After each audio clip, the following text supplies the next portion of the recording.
4 number পাৰ্থক্য লিখা। ইয়াতে ক দিছে খৰাং আৰু বানপানী। মই ইয়াত এনেধৰণে দিছোঁ। 1. বহুদিন ধৰি বৰষুণ নিদিয়া বতৰক খৰাং বতৰ বোলা হয়। আনহাতে একেৰাহে কেইবাদিনো বৰষুণ দিয়াৰ ফলত নৈ বিল উপনৈবোৰ পানীৰে উপচি পৰি বানপানীৰ সৃষ্টি কৰে। 2 নম্বৰতে দিছোঁ খৰাং হ'লে ভূপৃষ্ঠ আৰু ভূগৰ্ভৰ পানীৰ উৎসসমূহ শুকাই যায়। আনহাতে বানপানী হ'লে বিস্তীৰ্ণ অঞ্চল জলমগ্ন হৈ পৰে। শ নম্বৰ পাৰ্থক্যটো লিখিব দিয়া হৈছে এনেধৰণে।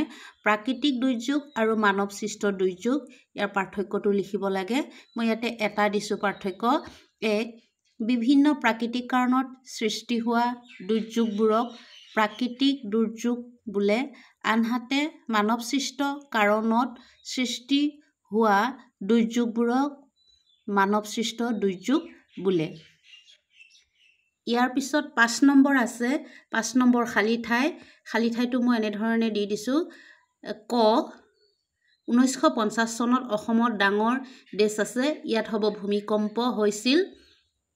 শ নম্বৰ বনানীকৰণৰ যোগেদি দেশ আছে। ইয়াত হ'ব শব্দটো ভূমিস্খলন ৰোধ কৰিব পাৰি। গ নম্বৰ বজ্ৰপাত পৰি প্ৰাকৃতিকভাৱে হাবিত দেশ লাগে। এইটো শব্দটো হ'ব বনজুই লাগে। ঘ নম্বৰ বাগজান তৈলসাদৰ বিস্ফোৰণ এটা দেশ আছে। ইয়াত শব্দটো হ'ব ঔদ্যোগিক দুৰ্ঘটনা। ইয়াৰ পিছত 6 নম্বৰটো আছে দুৰ্যোগ বুলিলে কি বুজা। মই ইয়াত এনেধৰণে লিখি দিছোঁ।